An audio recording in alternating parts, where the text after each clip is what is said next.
जयराम महतो कौन होता है, कहां से आ गया, आंदोलन को हाईजैक कर देगा। वो झारखंड का सुदेश महतो है। जयराम महतो जैसे आदमी हम कहीं नहीं देखे। ये फर्जी आंदोलनकारी है और ये सामने लाएंगे जनता के सामने कि उसने गद्दारी किया है और झारखंड के लोगों को बरगलाया है। पहले तो फर्जी है फरजान खान, ना रिजवान के पास खतियान है, ना ही मनोज यादव के पास खतियान है। ऐसा तो नहीं है कि जेबीके ने आपको टिकट नहीं दिया इसलिए बौखलाए हुए हैं, गरमाए हुए हैं। तो रिजवान अंसारी वहां पर क्रांतिकारी था, आंदोलन कर रहा था, बेचारा शुरू से कर रहा था, उसका जी हजूरी कर रहा था, उसका चापलूसी कर रहा था, उसका दलाली कर रहा था, तो उसको टिकट न दे करके ऐसा डमी कैंडिडेट को दिया है और बोलता है कि नहीं उसको दे देंगे तो हम जीतेंगे नहीं। गांधी उपचुनाव में कल्पना सोरेन को किसी भी हाल में जीतने नहीं देंगे। कल्पना सोरेन ने गांडे की जनता के लिए क्या किया है? कुछ काम नहीं किया है। वो इसलिए वोट दे देंगे क्योंकि वो हेमंत सोरेन की पत्नी है। जेएमएम ने भी गद्दारी किया है, कांग्रेस ने भी गद्दारी किया है, तमाम आदिवासी मूलवासी के साथ गद्दारी किया है, मुसलमानों के साथ गद्दारी हुआ।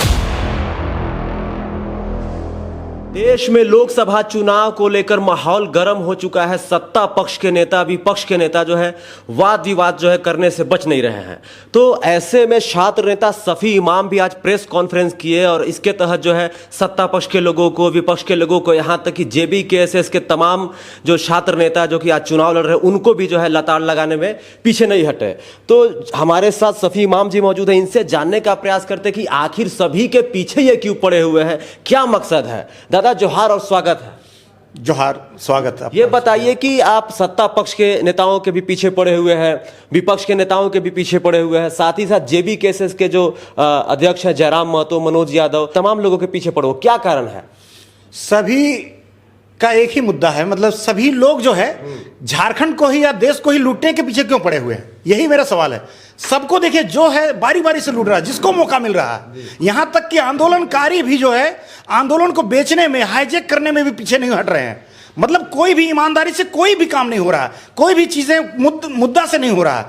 इसलिए मुझे सबसे जो है मतलब विशेष करके पर्सनली विवाद नहीं है, लेकिन मुद्दों की बात हो क्यों नहीं रहा है? ये बताइए कि आप कह रहे हैं कि सभी लोग जो है देश को लूटने में लगे हुए हैं, झारखंड को बर्बाद करने में लगे हुए हैं। तो सबसे बड़ा सवाल ये कि बीजेपी भी झारखंड को बर्बाद कर रही है, आपके अनुसार जेएमएम भी बर्बाद कर रही है, कांग्रेस भी बर्बाद कर रही है, अब जो है झारखंडी भाषा खतियान संघर्ष समिति जो एक पार्टी बनी वो भी बर्बाद कर रही है। तो ये बताइए, तो फिर किस पे भरोसा करे? आप पे भरोसा करे झारखंड की जनता?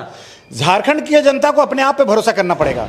पहले जानना होगा कि वो हमें करना क्या है। उन लोग को ये लोकसभा चुनाव है, ये नफरत की बाजार जो चल रही है उसको बंद करने के लिए ये संविधान विरोधी जो शक्तियां जो है, जैसे देखिए आप बता रहे हैं कि ये लोकसभा चुनाव होता है, केंद्रीय मुद्दे पर होता है। तो केंद्र सरकार का जो मुद्दा होता है, ये केंद्र सरकार जो मोदी सरकार की अभी है हमारी 10 साल से है, 5 साल नहीं, 1 साल 2 साल 5 साल नहीं, 10 साल से देख रहे हैं। उन्होंने ना रोजगार पर काम किया है, ना शिक्षा पर काम किया है, ना चिकित्सा पर काम किया है। एक उदाहरण देते हैं कि कोरोना के काल में जब कोरोना आया से 5 साल पहले, तो देखा होगा कि कितने लोगों को लाशें बिछी गई। तो क्या मान लीजिए उस समय आपने व्यवस्था नहीं कर पाया, आपने ऑक्सीजन नहीं दे पाया, तो बाद में भी तो आप व्यवस्था कर सकते थे। बाद में भी अभी एक हॉस्पिटल, एक बहुत सारा चीजें हो सकता था उसके लिए, कोरोना के लिए रोकथाम के लिए आपने अभी तक प्रबंध क्या किया? आपने क्या किया? सिर्फ मंदिर और मस्जिद, यही मुद्दा। जब भी हम लोग सवाल करते हैं रोजगार का कि आपने 15 जो है लाख रुपया देने के बाद कहा था, 2-2 करोड़ लोगों को रोजगार हर साल देने के बाद कहा था, तो वो क्या कहते हैं कि पाकिस्तान और बांग्लादेश चले जाते हैं। अगर जाना ही है कहीं देश तो चाइना क्यों नहीं चले जाते? कि चाइना हम लोग का कब्जा कर रहा है तो उस पर क्यों नहीं जाते?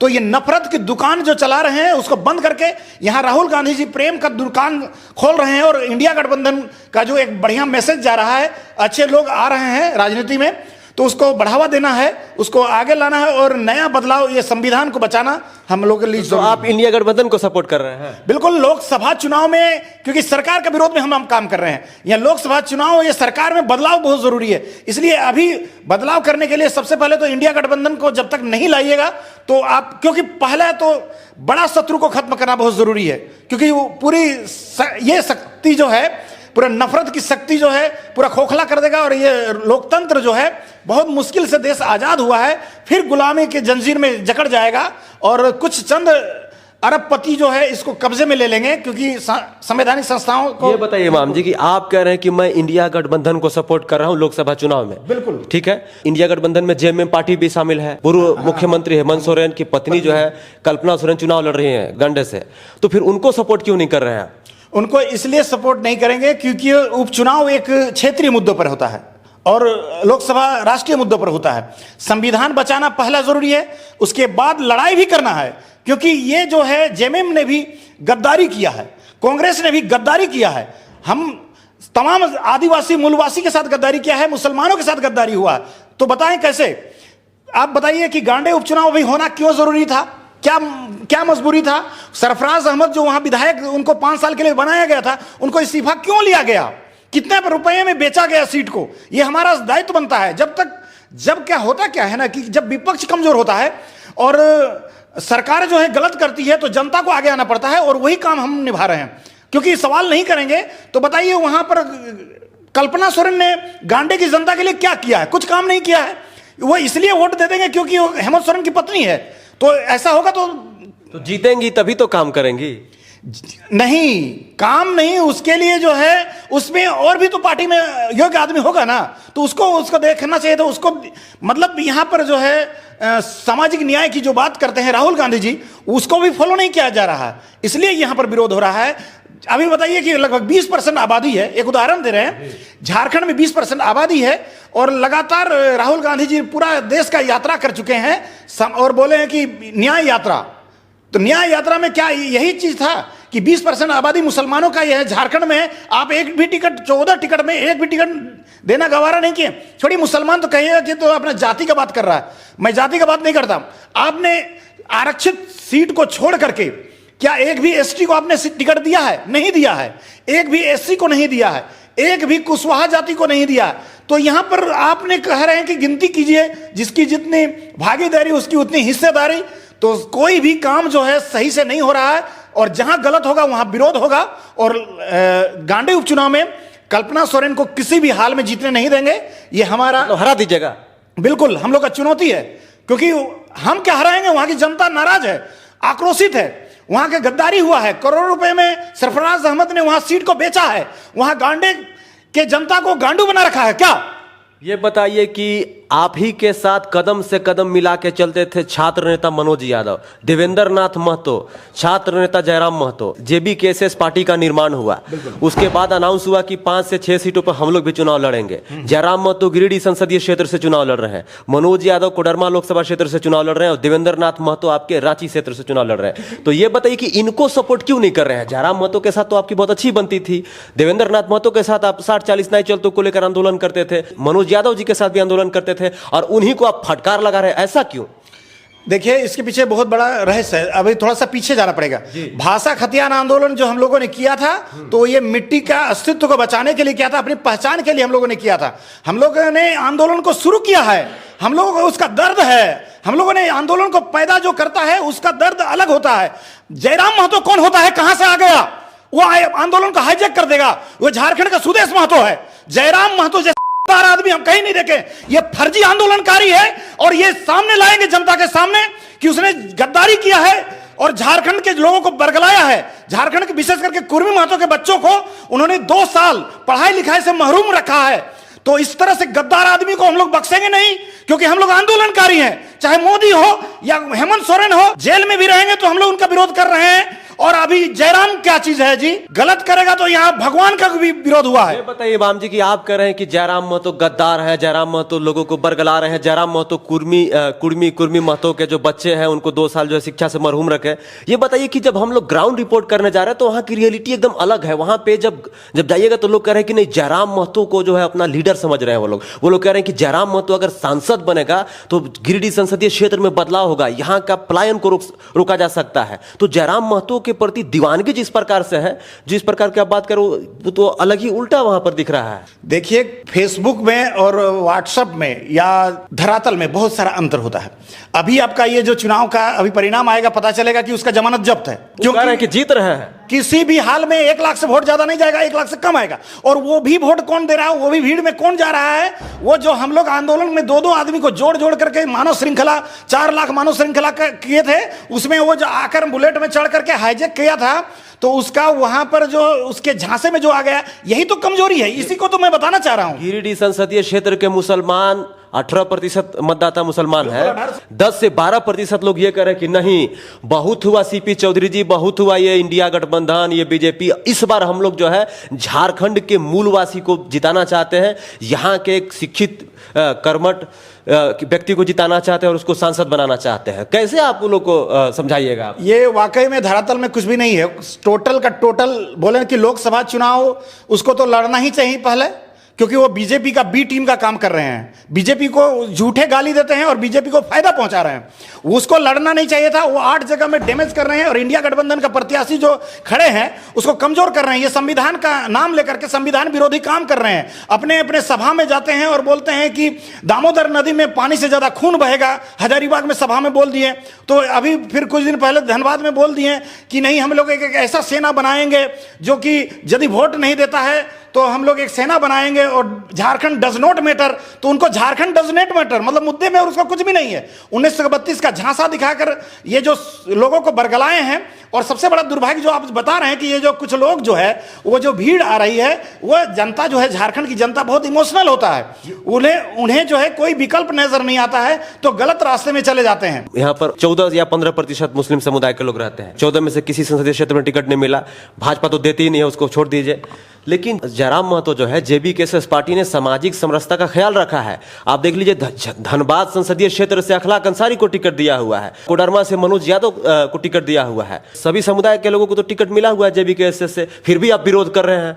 ये सिर्फ दिखावा है वोट को जो है लोगों का लेने के लिए। ये एक प्रकार से लॉलीपॉप है, क्योंकि यदि वाकई में जिताने का था तो रिजवान अंसारी वहां पर क्रांतिकारी था, आंदोलन कर रहा था, बेचारा शुरू से कर रहा था, उसका जी हजूरी कर रहा था, उसका चापलूसी कर रहा था, उसका दलाली कर रहा था, तो उसको टिकट न दे करके ऐसा डमी कैंडिडेट को दिया है और बोलता है कि नहीं, उसको दे देंगे तो हम जीतेंगे नहीं। और बताइए, लेटरबाजी किया है। एक ही गाड़ी में वो लोग घूम रहा था, एक दिन लेटरबाजी करता है कि आप लिखिए ना कि हम गांडे में, ये आपका गिरिडीह में हम नहीं चुनाव लड़ेंगे, और आपका मतलब रिजवान को लेटर लिखते हैं कि नहीं, हम धनबाद में, और जो कि हम लोग को फेसबुक बोलते हैं और फोन करके कहते हैं कि बोलिए ना कि हम चुनाव लड़ना चाहते हैं, और वो लेटर में कुछ भी और मतलब उनको दबाव दे करके उनको दबाया गया और आपका गिरिडीह लोकसभा में इमोशनल कार्ड खेला गया, जीतने के लिए षड्यंत्र रचा गया। वहां धनबाद में डमी कैंडिडेट को दिया गया, उसके बारे में कोई नहीं जानता है। धनबाद का 14% कुर्मी महतो लोग हमारा संपर्क है, वो लोग वाकई में आंदोलनकारी था, जिसमें एक भी आंदोलनकारी को टिकट नहीं दिया तो बोला कि इमाम जी को देता, दूसरे को देता तो हम लोग बर्दाश्त कर लेते, मुसलमानों को देना था तो मुसलमान दूसरा आंदोलनकारी नहीं था क्या वहां पर? ऐसा तो नहीं ना है कि जेबीकेएस से जयराम महतो आपने आपको टिकट नहीं दिया इसलिए बौखलाए हुए हैं, गरमाए हुए हैं? वैसा टिकट तो तब तो अभी बोलेंगे कि बीजेपी भी टिकट नहीं दिया इसलिए बौखलाए हुए हैं। अरे बाबा, यही है, यही तो वो लोग कहेगा।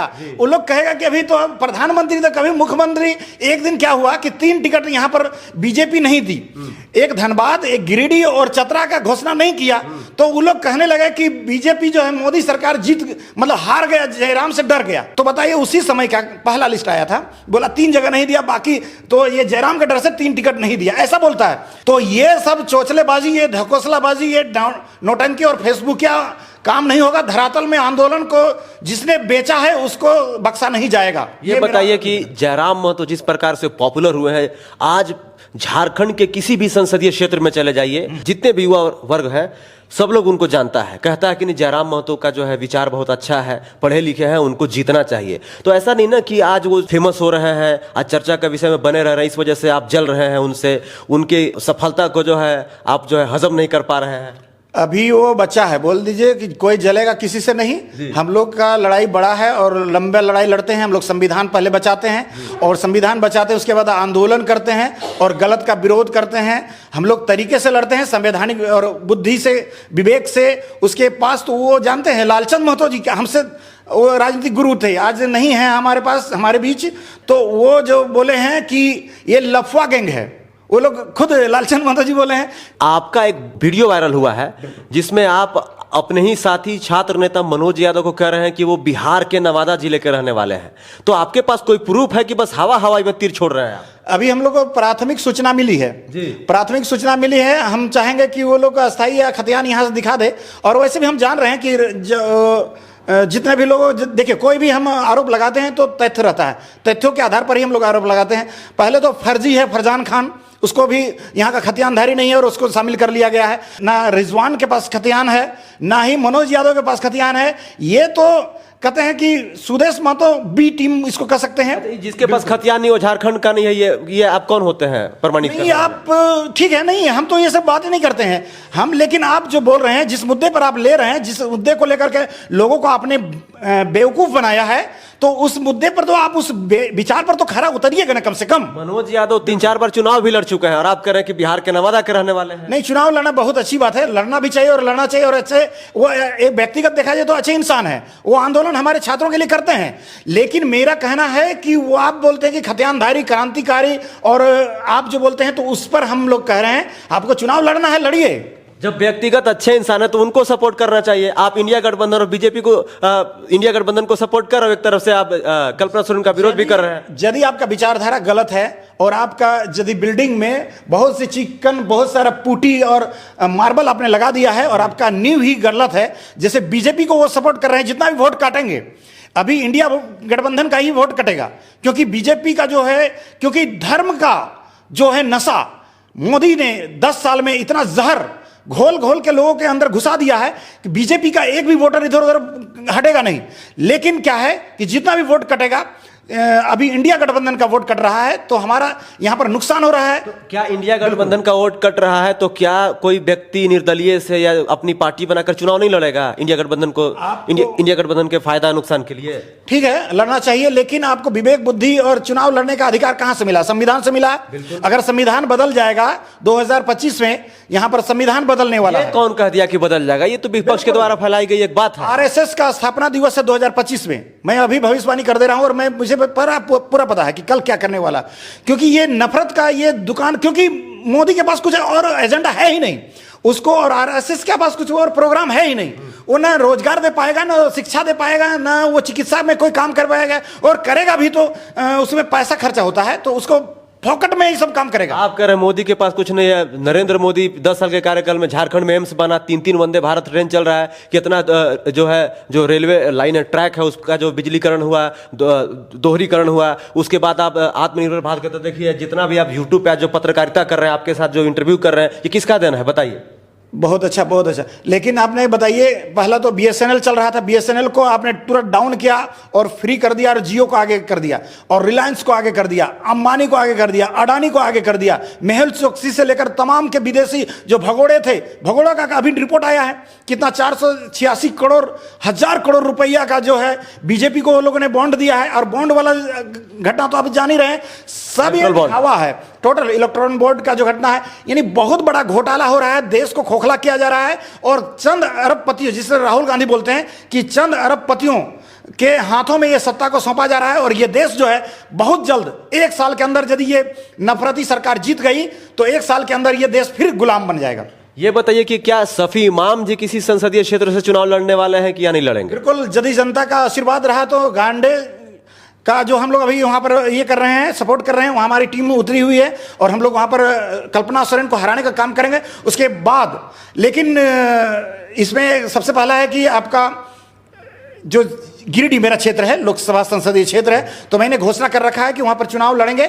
लेकिन हम लोगों ने भी राय लिया है लोगों से कि आप लोग कितने लोग तैयार हैं, कितना समर्थन मिलेगा, उस पर हम लोग निर्णय लेंगे। लेकिन सबसे पहले हम लोग प्राथमिकता देंगे संविधान। सफी इमाम जी युवा आंदोलनकारी छात्र नेता है, लगातार जो है ये 60-40 नियोजन नीति, स्थानीय नीति, भाषा आंदोलन को लेकर ये हमेशा सजग रहे हैं और बेबाकी से बोलते हैं। अब जो है लोकसभा चुनाव को लेकर झारखंड का जो गिरिडीह संसदीय क्षेत्र है वो हॉट सीट बना हुआ है, और जयराम महतो को लेकर लगातार जो है सफी इमाम जी बयानबाजी कर रहे हैं। अब आने वाला समय बताएगा कि गिरिडीह संसदीय क्षेत्र जो है किसके हाथ में जाएगा। उसके लिए 4 जून का इंतजार करना पड़ेगा। जय हिंद, वंदे मातरम, जोहार झारखंड, शुक्रिया।